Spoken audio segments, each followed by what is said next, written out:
Our own Josh Brown is out today with the second installment of his educational video series for beginning investors, tackling the power of compounding returns. It's part of CNBC's new financial education initiative called Invest in You. Ready, Set, Grow is part of our partnership with Acorns, the saving and investing app.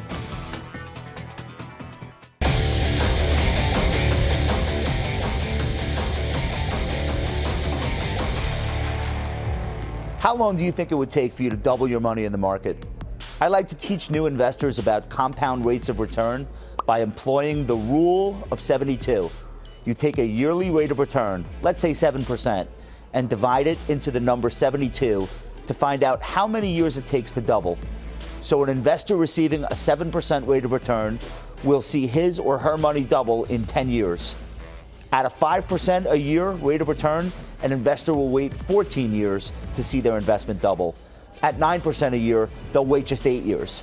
Doubling one's money throughout their life multiple times is the only chance most people have of getting rich. But it really is possible.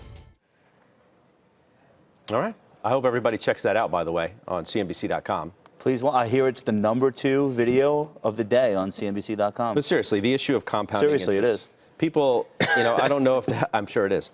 I don't know if people fully respect, if you will, what compounding interest can actually do for you. Yeah, so one of the things we talk about in the video is Warren Buffett, because everyone can relate to him, even people that don't follow investing. Warren Buffett is worth like $80-something billion.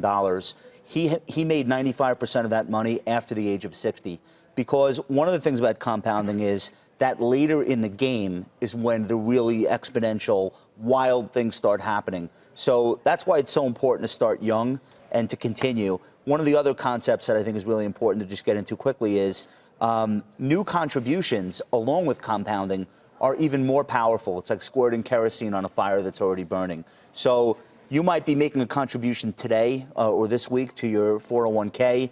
It's going to take a while for that money to double. But money that you contributed years ago might have already doubled, maybe is even already working on its third. So continuing to stay in the market and adding, especially in these road to nowhere 1 year, 2 year, 3 year periods where we're flat or down, that helps you. If you're putting money away in a tax deferred account that you can't touch for 20 years, 30 years, what do you care what the market does? It's actually better for prices to be down than up. You got a thought on that?